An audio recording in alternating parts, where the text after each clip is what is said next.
has just started raining, but you are still very welcome to another episode of Woodward's Watercolours. Now, whilst I was on my most recent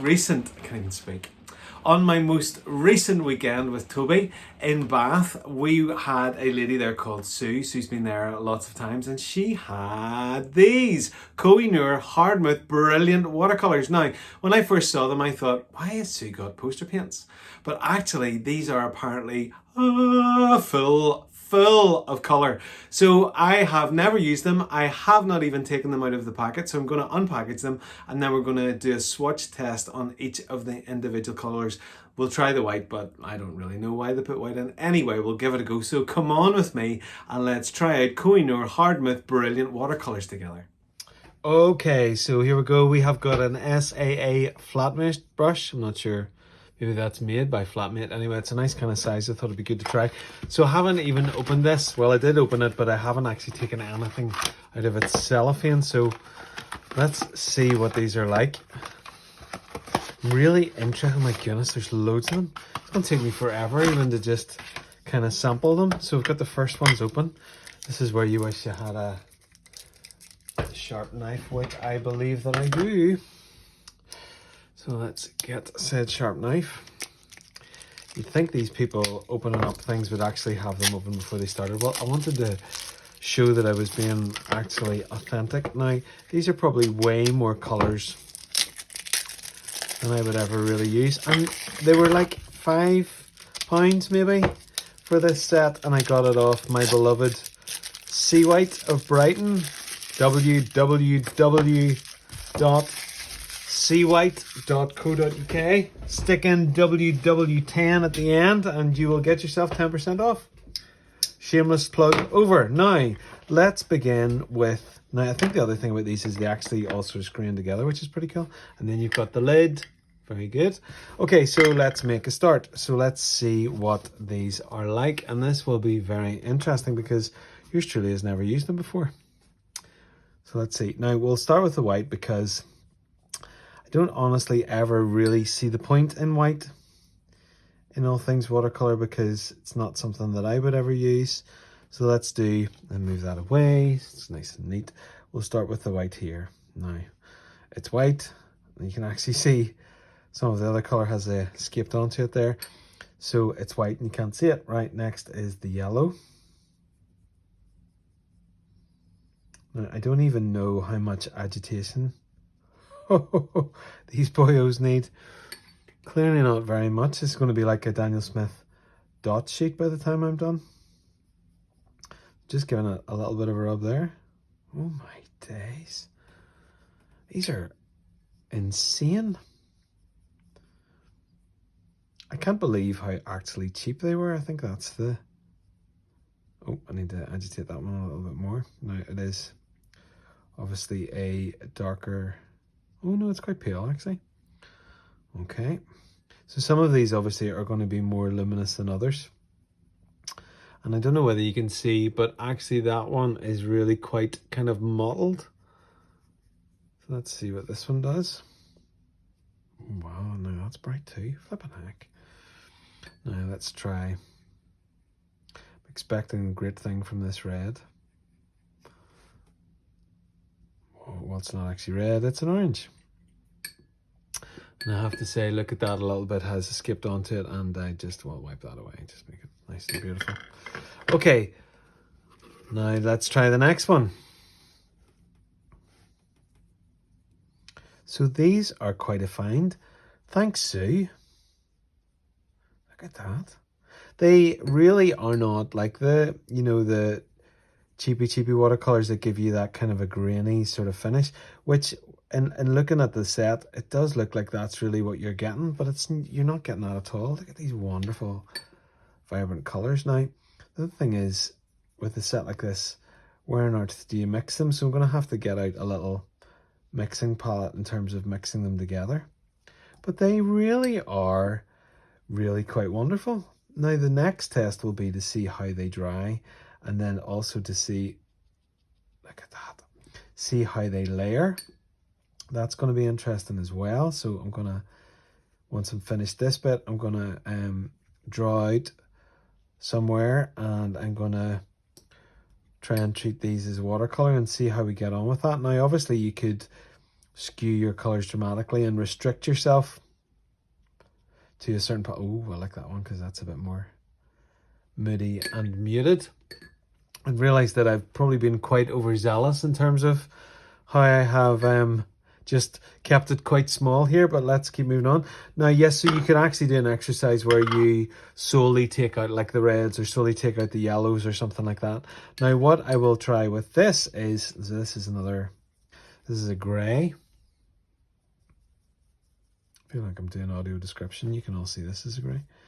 So let's pull it across and let it pull. I'm feeling the pressure to use this space a little bit better. So these are the blacks and the browns. I don't know whether this is a black. Yep.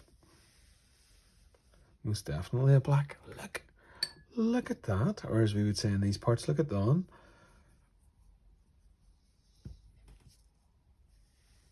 Well, now that was unexpected. Goodness. Really need to get to know the palette to be able to recognize that that one was in there. That black is insane. You could actually draw with that. Now, what is this?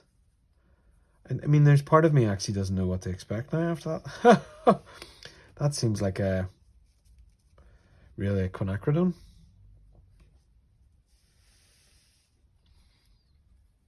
Okay, now hopefully this is a brown. So this could be really quite shocking when if you didn't have a palette, you wouldn't have a clue what you're doing. So it's more of a burnt sienna actually. Then I'm imagining that this one is going to be more of a raw umber. That is remarkable how that's even drying in. This is on the Seawhite of Brighton paper, the 350 GSM. Let's try this now. Yes, that's lovely. Goodness. No, sorry, I just realised that I had pulled the wrong one and I rescued it rather quickly there, didn't I? So let's go to that. More of an umber.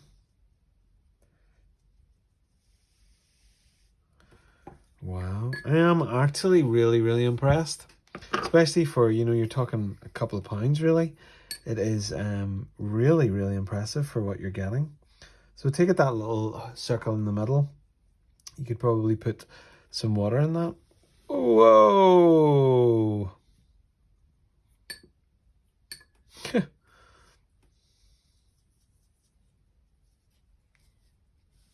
my goodness. A little bit of unintentional bleed happening there. Goodness me. These are positively electric. I feel like my brush may never recover. Now that's very similar. A little bit richer. Some of you will be loving this. The interplay of these two colours, whereas I'm sitting thinking, oh no, look at them bleeding away together there. But maybe that's exactly what you want to see. You might be purchasing these with that in mind. Goodness me. This is shockingly, like, crazily electric. Right. Last one. The green. My goodness. So there's I was going to say there's the taste test, but let me put these down the side here. So that really is pretty darn remarkable. Let me move this down over slightly and then put this over here. That really is remarkable. So obviously what happens with these is they all screw in together like this, and so they're really nice and tight all together. So I'll let these just dry first, and I'll probably actually just keep them out like this. And I'll go and get a little palette that I can mix in just to see what's going to happen with this. But that's really very cool. I mean, and look at the settling there, just with this, I don't know what you would call that. It's like a jadey kind of a colour, isn't it? Really impressive. And also the drying, that hard line that you get around with watercolour around the edges here is really rather lovely. I am impressed. Right, I'm going to get a reference image to work from, and we're going to paint with these and see how they work in practice. Okay, now we're all set up. We're going to use this image here. This is a forest at, I think it was sunset, which is just really beautiful, and it's got nice kind of punchy colours as well. And I've got my big Deep Well palette. It's a couple of quid off Amazon. It's a great job. Let's leave that one there. And what we're going to do then is we're just going to, let me move that down, move this down here, get myself organised. This is 300 GSM Seawhite of Brighton recycled gummed strip in a square. I'm not quite sure what size it is. I could tell you if you asked me the question. I'm sure I could find that out for you. But let me move it up a little bit so you can see everything that I'm doing here. And then we've got a Sailor Food Demand pen, and it's got carbon ink in it. So we're just going to make a start here, and it's gone a little bit awry already. That's all right. It's always those bits that make it interesting in the long run, you know. And just enjoying getting some of those shapes down. I love the Fude pen because you can really go to town with the, you know, lean hard, and you're going to get in these lovely thicker shapes that are going to be contrasted to what the rest of the thing's going to be like, and just playing about with how you work the nib as well is just really, really interesting. So we're just going to get in just some of these details. Not working, saying that it has to be all mega correct. You know, I've talked about this quite a lot whenever I'm doing these videos. We want to just enjoy how this turns out. But basically just trying to get in the basic sort of structure of the thing. And we're just going to keep adding in here, and then this one across here. Let's add an extra kink into that. We'll not worry about that too much. That in the background is then going up, and also you can see some of the details of the branches. Now, the biggest dominant one that I can see is this big one coming across here. It's really powerfully coming across, and then we even fill that in because it's so thick and so dominant in the piece. Get it, big old trunk. Get it all down there, and then some of those wee thinner kind of trunks just working their way on there in the background, kind of minding their own business, growing away. And then interestingly, these two tall ones, just seemingly standing there, all nice and just straight, and like two goalposts. And then look at that wee one in the middle. This is what I absolutely love about when you're drawing, is you notice things that you would never, ever, ever notice if you didn't take the time to draw them. So, I mean, drawing really is a noticing and a studying, isn't it? And drinking in of the richness of life, isn't it? I'm sorry, I'm getting all philosophical already. Normally takes me a bit longer than that to get in. This one's going at a slight angle, we're leaning really, really hard so we can get that. Obviously is where the sunburst is as well. I'm not really too sure whether, you know, we'll try and give a nod to that and see where that goes, but this is all very new with these. Can you see with the Food Demand and just how effective it is in terms of capturing the thicker lines? And the thicker lines for me are the thing that really, really define a piece and give it, you know, the contrast that it needs, you know. Just using it on its sides, really enjoyable there too. Gonna flatten it in and lift it up a little. These wee bits here, and there's a cacophony of different branches happening along here, isn't there? Just all the way around.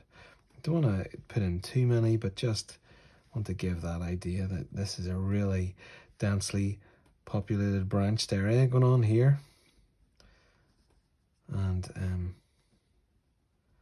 it's like the Tokyo of the branch world. This is where somebody writes in and says Tokyo actually isn't that densely populated, Colin. I feel like a bit of an umpty. Okay, so just going to get in some of these different shapes and things. Just trying to capture just a few little areas of branches and they're coming across here.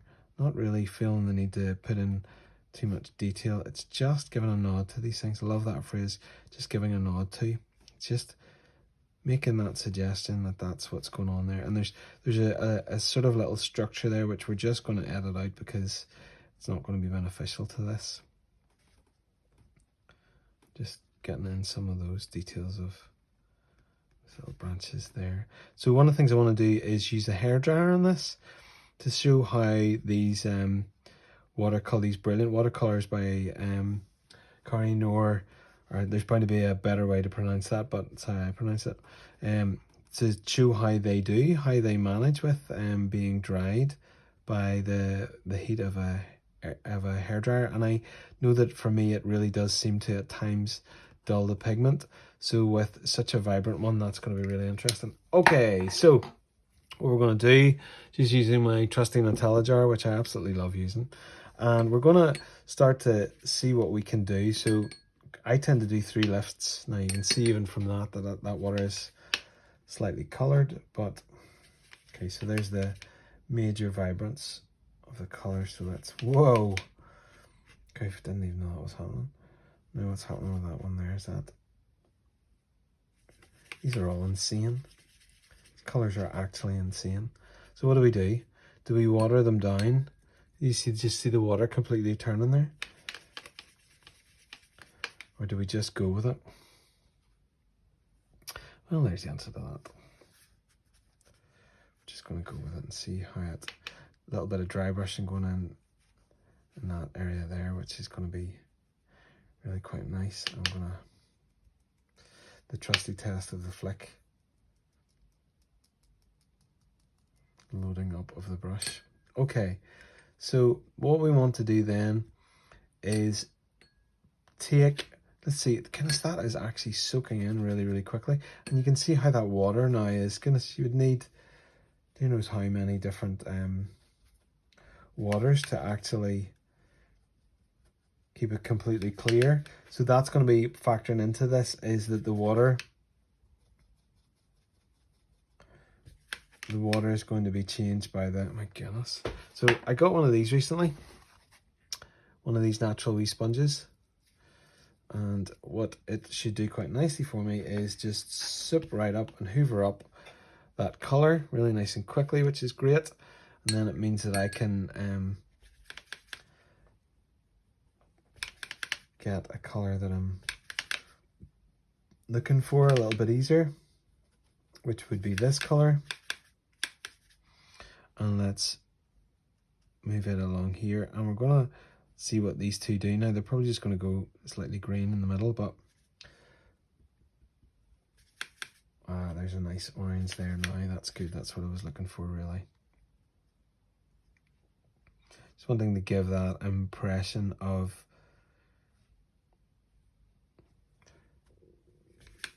the sunlight and see what that's going to do and how we can actually get that to maybe see like it's going to appear through here. Let's take some of the red as well. So we take some of the red. Whoa, my goodness me. It's, I mean, it's almost quite mad and a little bit crazy how vibrant these colours actually are. I mean, it's a bit like, what do you do with that, you know? Just a wee bit nuts. Okay, so we've got some of that. Now this is, look at the colour of the water. The colour of the water is insane.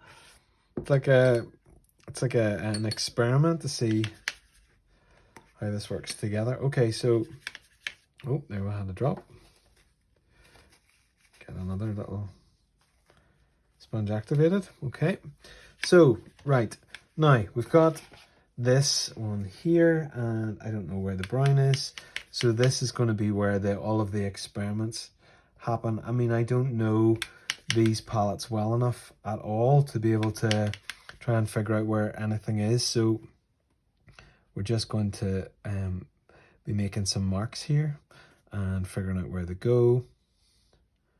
And what I always do is I look and see where else is this color on the scene that I'm actually doing, and just going to try and find it in different places.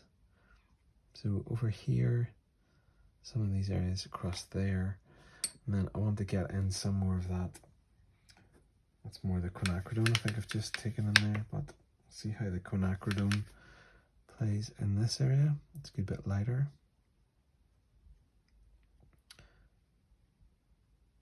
We're just going to move some of this across.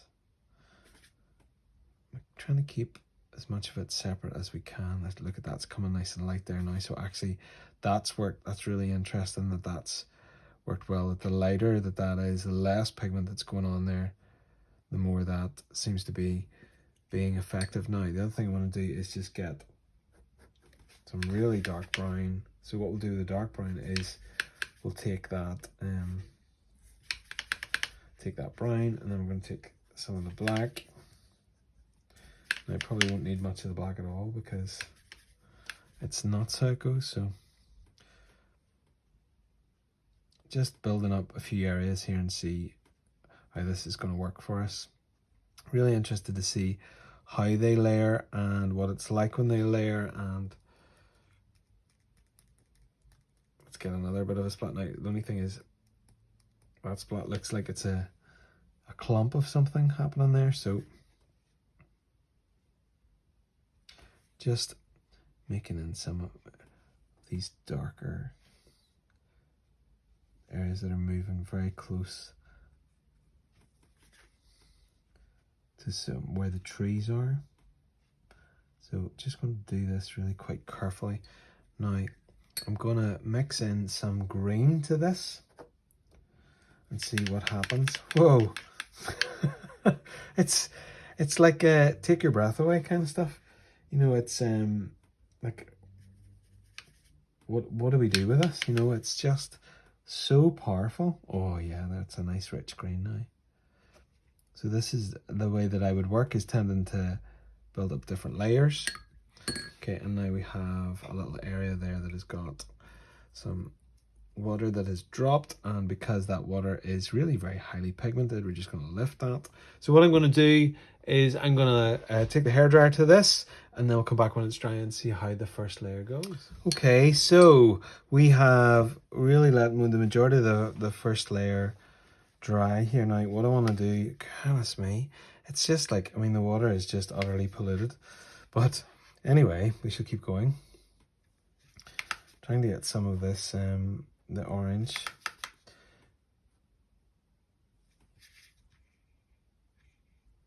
And part of the problem is because the palette is you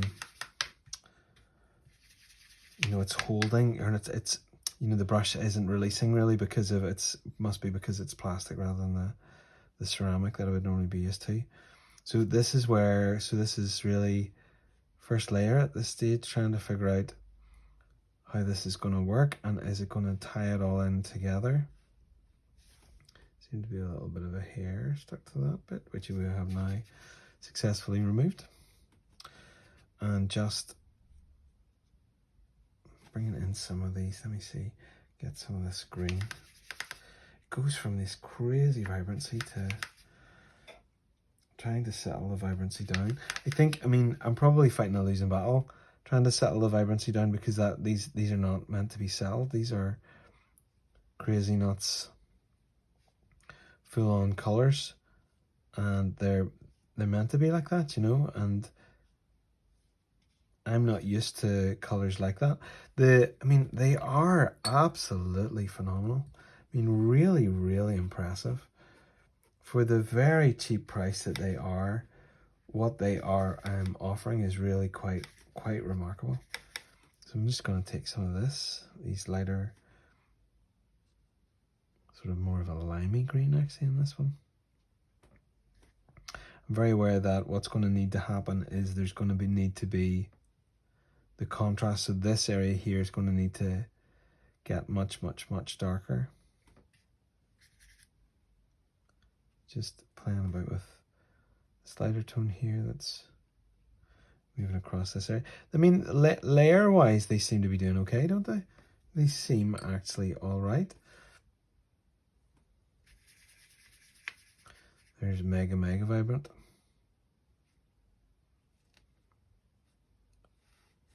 Just trying to, it's maybe a little too much, but let's see if we can dull that down. Let's see, can we actually dull it down in there? Well, look at that green. It's just, it's like it's I don't know what to do with it. It's just like insanely bouncing around all of these these different tones. So we're gonna keep building this up. Now what I'll want to do here is take some of this really vibrant green and just let that really release in there a little bit. Just trying to dot around some of these edges. Now the next thing that I really need to do is going to get some strong blacks in there. Oh, I had forgotten what I needed to do.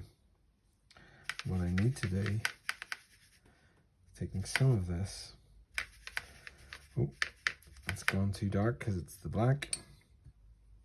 Do you know what though? It could be very interesting to just move in some of that black. Let that move around there, because that area is just so ridiculously dark. Just gonna let that pull in that section, and then there's another really dark bit in here, and then also down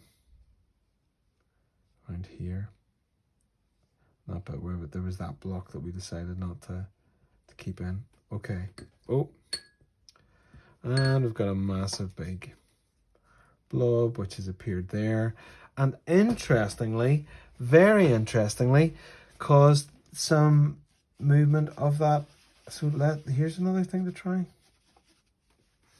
That's very interesting. So whenever that blob was there, then that is actually lifting some of that watercolor. Okay, so what I had wanted to do before we had that little accent. Now, I love things like that when they happen, because the more that I just actually really enjoy painting, the more that I get less and less afraid of those things happening. And the more you think, well, actually, these things are actually really good points to learn from, because discovering that actually these seem to lift.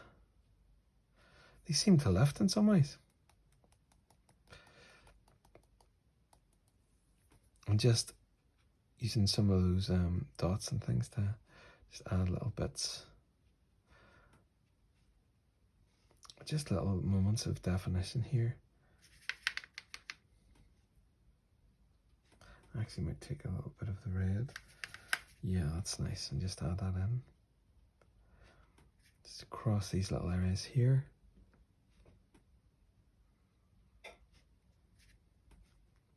At least it feels like it's actually really starting to build somewhat here, doesn't it? And the layering is absolutely fantastic with these.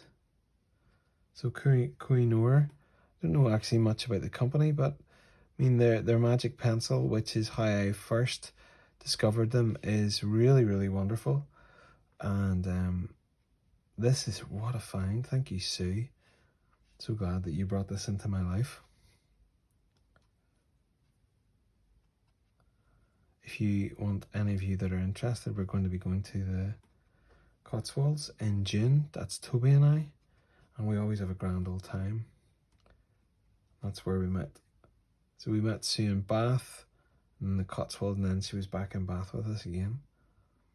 Okay, I think we're nearing the completion of what I want to do with this. Okay, now there is something else that it needs, and I think actually what it needs is a little bit more of the green, and the richer green at that. Now where'd the green go? Whoa, that's mega green. Mega green. Flip me, we'll need to settle that down. Let's take some of the brown over here, some of that green. Yes, there we go. A little bit more of that green. So the other thing about these colors is, from what I can see, they actually mix really, really well, and that's another major bonus. That's something that we know that these now do, so can work quite confidently with that, knowing that the colors mix well together, they layer up well together, They're incredibly, I was going to say pungent, but pungent to me is quite a negative word. They're just so rich and strong.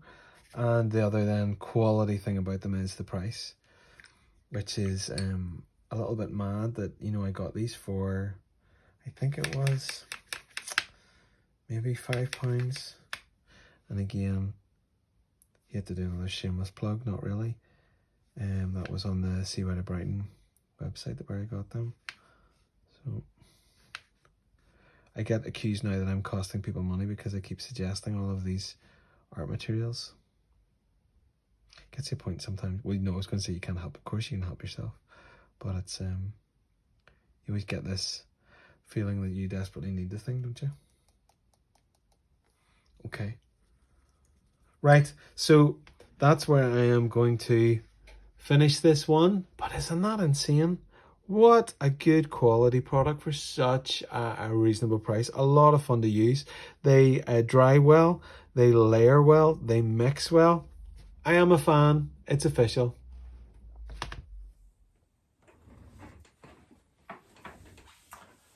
Well now, wasn't that interesting? Now to show you the little swatch, I mean they dry really nicely and that really annoys me, but you know, it also shows you them flowing together. It was obviously intentional, no mistakes made there, but they dry really well. So I was just so impressed how pigmented and strong they are, how cheap they were, how it's like fireworks going off, how well they mix. Now, part of the mixing was you thought, well, it won't be that bad. And then you go, whoa, my goodness, and trying to get it settled down. And it's a whole seemingly other colour spectrum to work with.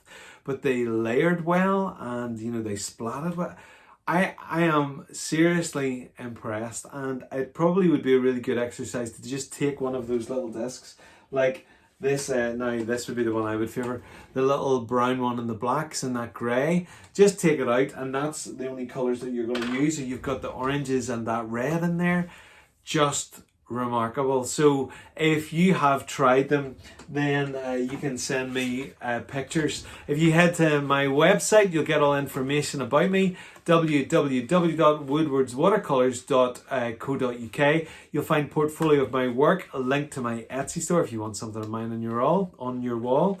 Information about commissions and private chase and weekends away. There are some slots left for Cotswolds in June if you want to join Toby and I for that. There's the pack there, Koh-I-Noor Hardmuth, Brilliant Watercolours, 24 set, absolutely fantastic. But I would really love to see what you might create with these. Really, really cool. I love it whenever you buy something and it's not too expensive and it is just wonderful. Anyway, really excited to read your comments. I have also opened up membership now. If that's something that you're interested, that you would like to do to support me as I continue to create on this channel, then that would be brilliant. If you don't, of course, totally fine. Great to have you along. As I said, excited to read your comments. And that's it for me. Bye for now. And I was just putting a signature on there, but actually secretly I'm just loving that swivel around. Feels like I know what I'm doing. I always forget to say, I don't always forget to say, I just forgot to say tonight, don't forget to like and subscribe and hit that little bell icon and you'll be notified when new videos are dropping. Thanks again, folks. Bye.